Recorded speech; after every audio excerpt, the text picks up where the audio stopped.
अस्सलामुअलैकुम। ठंड के मौसम का एक और नायाब तोहफ़ा शलजम गोश्त। जी हाँ, ठंड के मौसम में ना इसको पकाने और खाने का एक अलग ही जुनून होता है।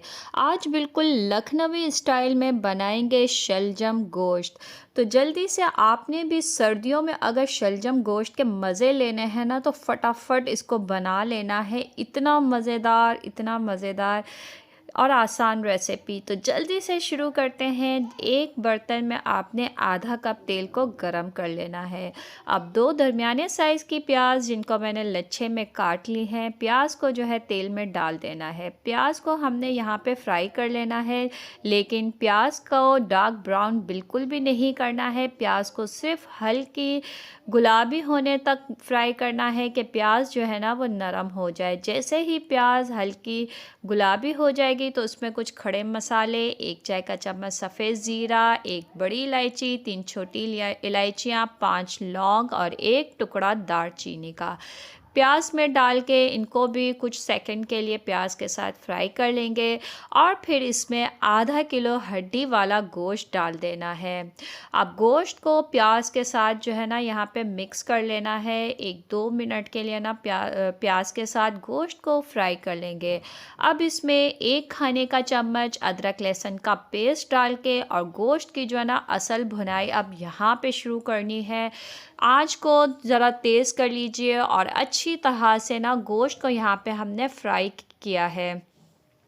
तो ये देखिए गोश्त का कलर चेंज हो गया है और गोश्त से निकलने वाला पानी भी खुश्क हो गया। ये देखिए तेल जो है सेपरेट होने लगा है और आपको इसमें प्याज भी नज़र नहीं आ रही होगी, इतनी प्याज के साथ हमने गोश्त को पका लिया है। अब इसमें 1 चाय का चम्मच नमक या अपने टेस्ट के हिसाब से नमक डालिए, 1 चाय का चम्मच पिसी हुई लाल मिर्च, 1 चाय का चम्मच धनिया पाउडर डाल देंगे और 1/4 चाय का चम्मच यानी 1/4 टीस्पून जो है हमने हल्दी डाल दी है और साथ ही इसके 4 खाने के चम्मच फेंटा हुआ इसमें दही डाल देंगे। तो बहुत ही बेसिक मसालों का इस्तेमाल किया है हमने इसमें कोई ऐसे ख़ास मसाले नहीं डाले, रूटीन के मसाले हैं। अच्छी तरह दही के साथ इसको आपने यहाँ पे फ्राई करना है कि ये देखिए तेल जो है ऊपर आना शुरू हो जाए।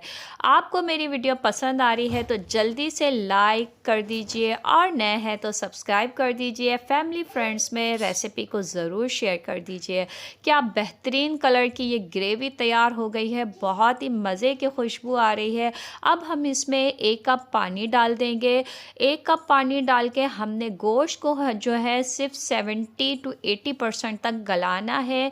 गोश्त को मुकम्मल नहीं गलाना है। पानी को मिक्स कर लेंगे और आंच को कम कर देंगे। बहुत ही हल्की आंच पे अब हमने यहाँ पे गोश्त को पका लेना है 80% तक। जब तक गोश्त पक रहा है हमने अपनी यहाँ पे दूसरी तैयारी कर लेनी है। आधा किलो शलजम मैंने अच्छी तरह से धो लिया है और शलजम के साथ शलजम के पत्ते भी धो के रख लिए हैं।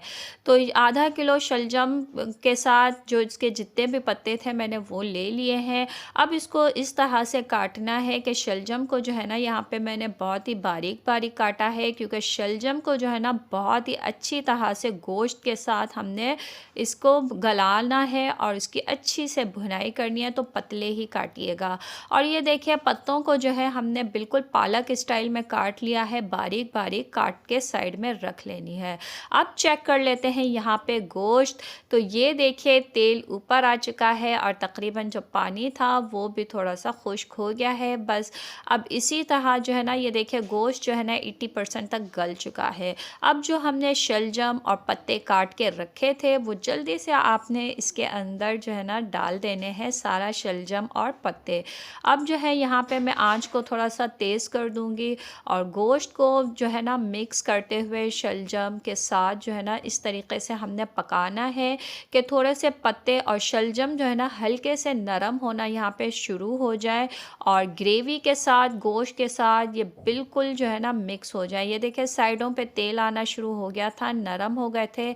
अब हम इसमें 1 कप पानी डाल देंगे, अच्छी तरह से मिक्स कर लेंगे और ढक के इसको अब तकरीबन हमने तब तक पकाना है कि शलजम बिल्कुल नरम हो जाए और गोश्त जो है वो भी 100% तक गल जाए। अच्छा, ढक के जब आप गोश्त पकाएंगी तो आपने बीच बीच में से 3 से 4 दफ़ा ढक्कन हटा के चम्मच हिलाते रहना है, ताकि शलजम जो है वो बिल्कुल ही गोश्त के साथ मिक्स होता जाए। तो ये देखिए शलजम जो है ना बिल्कुल गल चुका है और तेल भी जो है ना हल्का हल्का ऊपर आना शुरू हो गया है। अब यहाँ पे आंच को मैं थोड़ा दरमियानी कर लूँगी और बाकी जो थोड़े बहुत इसमें शलजम के पीसेस नज़र आ रहे हैं उनको भी आपने इस तरीके से मैश कर लेना है।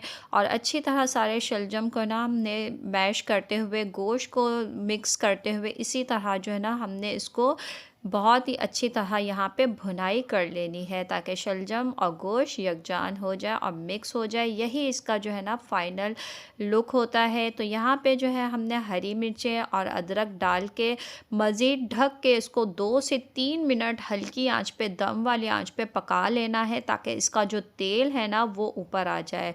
कुछ लोगों को शलजम गोश्त रोटी के साथ पसंद होता है और कुछ लोगों को चावल के साथ खाना पसंद होता है। आप शलजम गोश्त रोटी के साथ खाते हैं या चावल के साथ? गर्मा गर्म शलजम गोश्त तैयार है और इसको पेश कीजिए।